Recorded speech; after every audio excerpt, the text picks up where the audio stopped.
میرے بھائیوں، قرآن کریم کی ایک چھوٹی سی صورت، بلکہ اگر میں یہ کہوں کہ قرآن کی سب سے چھوٹی صورتوں میں سے ایک صورت، جو ہم میں سے اکثر لوگوں کو یاد بھی ہوگی، ہم نماز میں اس کو پڑھتے رہتے ہیں، سورہ عصر، وہ میں نے آپ کے سامنے خطبہ مسنونہ کے بعد تلاوت کی ہے۔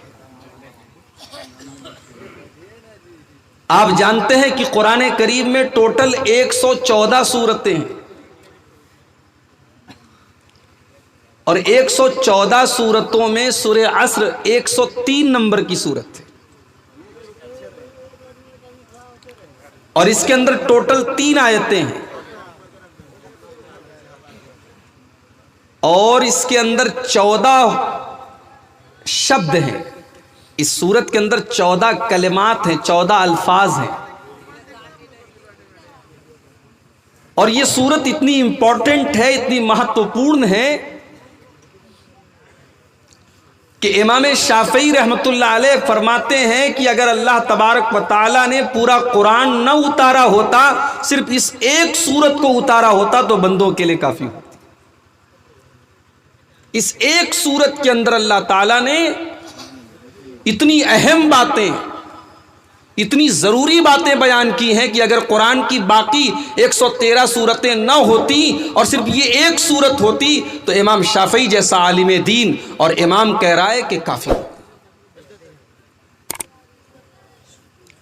اس صورت کی اہمیت کا اندازہ آپ اس سے لگائیے، بیہقی کی روایت ہے، طبرانی کی صحیح روایت ہے، حضرت ابو مدینہ ایک صحابی ہیں، حضرت ابو مدینہ رضی اللہ تعالیٰ عنہ روایت کرتے ہیں، اللہ کے پیارے نبی کے صحابہ جب ایک دوسرے سے ملاقات کرتے تھے، ملتے تھے، یقرأ احدہما علی الآخر سورۃ العصر، جب دو صحابی آپس میں ملاقات کرتے تھے، جب دو صحابی آپس میں ملا کرتے تھے تو پہلے ایک دوسرے کو سورہ عصر پڑھ کر کے سناتے تھے۔ ایک صحابی دوسرے صحابی سے ملاقات کرتا تھا تو پہلے سلام بعد میں کرتے تھے، پہلے ملاقات ہوتی تھی تو پڑھتے تھے بسم اللہ الرحمن الرحیم والعصر ان الانسان لفی خسر الا الذین آمنوا وعملوا الصالحات وتواصوا بالحق وتواصوا بالصبر، یہ سناتے تھے اور اس کے بعد وہ سلام کرتے تھے۔ میرے پیارے ساتھیوں، کیا یہ سوال پیدا نہیں ہوتا کہ آخر سورت کے اندر ایسی کیا خاص بات ہے کہ صحابہ بار بار ایک دوسرے کو یہ سورت پڑھ کر کے سناتے ہیں؟ اس کے اندر کون سا ایسا سبق دیا گیا ہے، اس کے اندر کون سا ایسا پاٹ پڑھایا گیا ہے کہ صحابہ سلام کے پہلے ہی سورت کو پڑھا کرتے تھے؟ میں چاہتا ہوں کہ آج کی تقریر میں ہم اس سورت کو سمجھ لیں، اس سورت میں اللہ تعالیٰ ہم سے کیا کہنا چاہ رہا ہے، اس سورت کا مطلب کیا ہے، اس کی تفسیر کیا ہے۔ میں آج کی تقریر جو ہے اسی سورت کے اوپر کرنا چاہتا ہوں، اور مجھے پوری امید ہے کہ آپ میرا ساتھ دیں گے، کیونکہ یہ وہ سورت ہے کہ جس سورت کے اندر اللہ تبارک و تعالیٰ نے دنیا کی سب سے بڑی پرابلم کا حل بتایا ہے۔ جانتے ہو دنیا کی سب سے بڑی پرابلم کیا ہے؟ دنیا کا ہر انسان پروفٹ کے چکر میں، فائدے کے چکر میں، دکاندار دکان پر ٹائم دے رہا ہے فائدے کے چکر میں، نوکری کرنے والا 8-8 گھنٹے 10-10 گھنٹے نوکری کر رہا ہے وہ بھی فائدے کے چکر میں، الیکشن کا ٹائم قریب آتا ہے نیتا گھر گھر جاتا ہے، جلسوں میں جاتا ہے، ہندوؤں کے پروگرام میں جاتا ہے، مسلمانوں کے پروگرام میں جاتا ہے، شادیوں میں جاتا ہے، غمی اور میت میں جاتا ہے۔ کیوں جاتا ہے؟ پروفٹ کے چکر میں۔ یہاں تک کہ ایک انسان دوسرے انسان سے میٹھی بولی بول رہا ہے تو اس میٹھی بولی بولنے کے چکر میں بھی کوئی نہ کوئی فائدہ اور کوئی نہ کوئی پروفٹ ہے۔ دنیا پروفٹ کے پیچھے بھاگ رہی ہے، دنیا فائدے کے پیچھے بھاگ رہی ہے، لیکن قرآن کی یہ صورت بتا رہی ہے کہ سارے کے سارے انسان تو خسارے میں ہے، لاس میں ہے، نقصان میں ہے، پروفٹ میں تو صرف وہی لوگ ہیں جن کے اندر 4 چیزیں پائی جائیں۔ آئیے ترجمہ دیکھ لیتے ہیں اس صورت کا۔ والعصر، قسم ہے زمانے کی، ان الانسان لفی خسر، ان الانسان لفی خسر، بے شک تمام کے تمام انسان گھاٹے میں ہیں، لاس میں ہیں، الا الذین آمنوا وعملوا الصالحات وتواصوا بالحق وتواصوا بالصبر، سارے کے سارے انسان گھاٹے میں ہیں، مگر 4 چیزیں جن کے اندر پائی جائیں وہ گھاٹے میں نہیں ہیں، وہ فائدے میں ہیں۔ وہ دنیا میں جھوپڑے میں رہنے والا انسان ہو، وہ سوکھی روٹی اور چٹنی کھانے والا انسان ہو، وہ پیوند لگا کپڑا پہننے والا انسان ہو، دنیا کی نظر میں وہ غریب ہو، حقیر ہو، فقیر ہو، لیکن اللہ کی نظر میں وہ پروفٹ میں، وہ فائدے میں، وہ خسارے میں نہیں ہے، جس کے اندر 4 چیزیں پائی جائیں۔ الا الذین آمنوا، جو ایمان والا ہے، وعملوا الصالحات، اور نیک عمل کرنے والا ہے، وتواصوا بالحق، اور سچائی کی تبلیغ کرنے والا ہے، وتواصوا بالصبر، اور ایک دوسرے کو صبر کا سبق دے رہا ہے، ایک دوسرے کو صبر کرنے کی تعلیم دے رہا ہے، صبر کرتا ہے اور دوسروں کو صبر کرنا سکھاتا ہے۔ یہ 4 چیزیں جن کے اندر پائی جائیں وہ پروفٹ میں ہے، وہ فائدے میں ہے، باقی سارے کے سارے انسان گھاٹے میں ہیں۔ یہ تھا اس صورت کا ترجمہ۔ ترجمہ مطلب انواد۔ اب بنگلہ میں پتہ نہیں انواد کو انواد بولتے ہوں گے، بنگلہ والے تو تھوڑا گول کر دیتے نا، دہی کو دوئی بول دیتے ہیں۔ ترجمہ معنی تو یہ ہو گیا معنی۔ اب آئیے اس کی ویاکھیا کرتے ہیں، اس کی تفسیر کرتے ہیں، اس کو ایکسپلین کرتے ہیں، ایک ایک لفظ کے اوپر غور کرتے ہیں۔ والعصر، زمانے کی قسم۔ سب سے پہلا سوال، ہم قسم کیوں کھاتے ہیں؟ ہم اس لیے قسم کھاتے ہیں جب سامنے والے کو ہماری بات پر یقین نہ آ رہا ہو۔ مثال کے طور پر کسی کا 1000 روپیہ چوری ہو گیا، وہ میرے پاس آیا، عبدالغفار صاحب میرا 1000 روپیہ چوری ہوا ہے، کہیں آپ نے تو نہیں لیا ہے؟ میں نے کہا نہیں بھائی میں نے نہیں لیا ہے۔ میں نے اگر اتنا کہا کہ میں نے نہیں لیا ہے تو سامنے والے کو ڈاؤٹ ہو سکتا ہے، لیکن اگر میں یہ کہہ دوں کہ بھائی صاحب اللہ کی قسم میں نے آپ کا پیسہ نہیں لیا ہے، سامنے والا یقین کر لے گا یہ اللہ کی قسم کھا رہا ہے۔ یہی تو ہوتا ہے قسم کا مطلب۔ قسم کیوں کھاتے ہیں؟ تاکید کے لیے، اپنی بات کو مضبوط بنانے کے لیے۔ اب سوال یہ پیدا ہوتا ہے کہ اللہ تعالیٰ قسم کیوں کھا رہا ہے؟ کیا نعوذ باللہ اللہ تعالیٰ کو یہ ڈاؤٹ ہے کہ میرے بندے میری بات نہیں مانیں گے، میرے بندوں کو میری بات میں شک ہوگا؟ نہیں نہیں، اللہ کی بات میں کس کو شک ہو سکتا ہے؟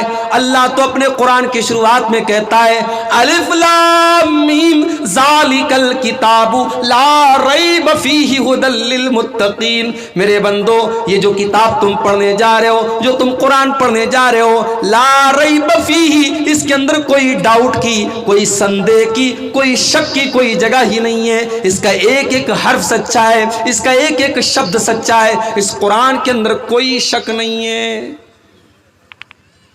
تب اللہ قسم کیوں کھا رہا ہے؟ اللہ قسم کھا رہا ہے یہ بتانے کے لیے کہ ہم جو بات کہنے جا رہے ہیں وہ بہت امپورٹنٹ ہے، بہت اہم ہے، بہت مہتوپورن ہے، اس پر تم دھیان دو، بہت اہم بات بتانے جا رہا ہوں، اس لیے اللہ قسم کھاتا ہے۔ اب یہاں ایک بات اور سمجھ لیجئے، اللہ تعالیٰ جس کی چاہے قسم کھا سکتا ہے۔ اس نے قرآن میں انجیر کی بھی قسم کھائی ہے، اللہ نے قرآن میں زیتون کی قسم کھائی، اللہ نے قرآن میں طور سینا کی قسم کھائی، اللہ نے قرآن میں مکہ شہر کی قسم کھائی، اللہ نے قرآن میں اللہ کے نبی کی زندگی کی قسم کھائی، اللہ نے قرآن میں سورج کی قسم کھائی، زمین کی قسم کھائی، آسمان کی قسم کھائی۔ اللہ جس کی چاہے قسم کھا سکتا ہے، مگر ہمیں اور آپ کو یہ اجازت نہیں کہ ہم اللہ کے علاوہ کسی اور کی قسم کھائیں۔ اگر ہم اللہ کے علاوہ کسی اور کی قسم کھاتے ہیں تو اللہ کے نبی فرماتے ہیں من حلف بغیر اللہ فقد اشرک، جس نے اللہ کے علاوہ کسی اور کی قسم کھائی تو اس نے شرک کیا۔ میاں بیوی میں جھگڑا ہو رہا ہے، بیوی کہہ رہی ہے شوہر سے ارے میں جھوٹ نہیں بول رہی ہوں، بچے کی قسم، بچوں کی قسم لوگ کھا لیتے ہیں۔ شوہر بیوی کے ہاتھ پر، سر پر ہاتھ رکھ کر کے کہتا ہے میں تیری قسم کھاتا ہوں۔ یاد رکھو میرے پیارے ساتھیوں، نہ بیوی کی قسم کھانا جائز ہے، نہ بچوں کی قسم کھانا جائز ہے، نہ ماں کی قسم کھانا جائز ہے، نہ محبوبہ کی قسم کھانا جائز ہے۔ اللہ کے علاوہ کسی کی قسم نہیں کھا سکتے، یہاں تک کہ کھانے کعبہ کی قسم بھی نہیں کھانی چاہیے، اس لیے کہ کھانے کعبہ اللہ نہیں ہے، اللہ کا گھر ہے۔ ہم کھانے کعبہ کی بھی قسم نہیں کھا سکتے کیونکہ صرف اور صرف اللہ کی قسم کھانا ہے۔ کھانے کعبہ تو اللہ کا گھر ہے، اللہ نہیں ہے۔ ہمارے بہت سارے غیر مسلم بھائی ہیں، ان کے دماغ میں یہ بیٹھا ہوا ہے کہ مسلمان کھانے کعبہ کی پوجا کرتا ہے۔ ان کو جا کر کے صحیح بخاری کی وہ حدیث پڑھ کے سنا دینی چاہیے میرے بھائیوں کہ حضرت عمر فاروق رضی اللہ تعالیٰ عنہ کھانے کعبہ کا طواف کر رہے تھے، اور کھانے کعبہ کا طواف کرتے ہوئے جب حجر اسود کے پاس پہنچے، حجر اسود وہی پتھر ہے، کالا پتھر، طواف کے دوران جس کو چوما جاتا ہے، حضرت عمر فاروق رضی اللہ تعالیٰ نے اس پتھر کو چوما اور چوم کر کے کیا کہا، انی عالم انک حجر ما تنفع ولا تضر، اے حجر اسود میں جانتا ہوں کہ تو ایک پتھر ہے، تو نفع نقصان کا مالک نہیں ہے، تو کسی کو فائدہ نہیں دے سکتا، تو کسی کا نقصان نہیں کر سکتا۔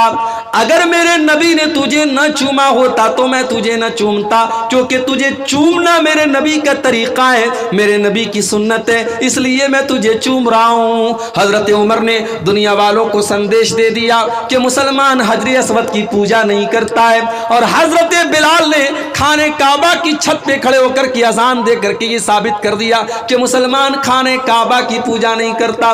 مسلمان اگر کھانے کعبہ کا طواف کرتا ہے، اس کی پریکرما کرتا ہے تو اس لیے کرتا ہے کیونکہ اللہ کا آدیش ہے، اللہ کا حکم ہے، اس کے رسول کا طریقہ ہے۔ کھانے کعبہ ہمارے نزدیک مقدس تو ہے، مگر ہم کھانے کعبہ کی عبادت نہیں کرتے، اسی لیے کھانے کعبہ کی، آپ کھانے کعبہ کی قسم نہیں کھا سکتے۔ اگر آپ کو قسم کھانا ہے تو آپ کہیں گے رب کعبہ کی قسم، آپ کعبہ کی قسم نہیں کھا سکتے۔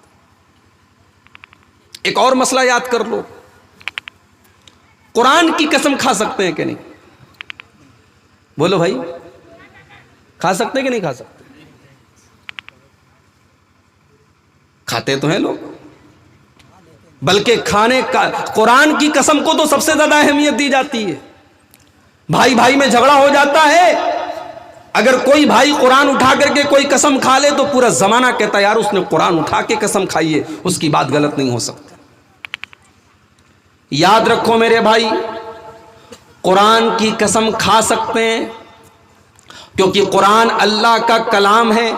جیسے اللہ کی قسم کھانا جائز ہے ویسے اللہ کے کلام کی قسم کھانا جائز ہے، مگر قرآن ہاتھ میں لے کر کے قسم کھانا جائز نہیں ہے، کیونکہ جو قرآن جو ہمارے سامنے موجود ہے، یہ قرآن تو کاغذ کا ہے، اس کے پیج تو کاغذ کے ہیں، یہ کاغذ اور یہ اس کے اوپر جو کاغذ لگا ہوا ہے یہ اللہ کا کلام نہیں ہے، بلکہ اس کے اندر جو باتیں لکھی ہیں وہ اللہ کا کلام ہے۔ تو ہم زبانی طور پر کہہ سکتے ہیں کہ قرآن کی قسم، لیکن قرآن ہاتھ میں لے کر کے اگر ہم کہتے ہیں کہ قرآن کی قسم کھاتا ہوں تو یہ غلط ہے، اور یہ طریقہ نبی سے ثابت نہیں، صحابہ سے ثابت نہیں۔ تو جو لوگ اپنے جھگڑوں میں قرآن اٹھا کے قسم کھاتے ہیں وہ غلط کرتے ہیں، اس حرکت سے باز آ جائے۔ والعصر، زمانے کی قسم، اللہ زمانے کی قسم کھا رہا ہے۔ گویا اللہ تعالیٰ یہ میسج دے رہا ہے، یہ سندیش دے رہا ہے، یہ پیغام دے رہا ہے، میرے بندو یہ جو زمانہ ہے، یہ جو ٹائم ہے، یہ جو سمے ہے، اس کی قدر کرو، یہ بڑا قیمتی ہے۔ اگر سمے تمہارے پاس آج ہے تو کل نہیں ہوگا۔ اس سمے کی قسم کھا کر کے اللہ تعالیٰ سمے کی اہمیت بتا رہا ہے، ٹائم کی اہمیت بتا رہا ہے۔ لوگ بولتے ہیں نا وقت بہت خراب ہے، کچھ لوگ بولتے ہیں زمانہ بہت خراب ہے۔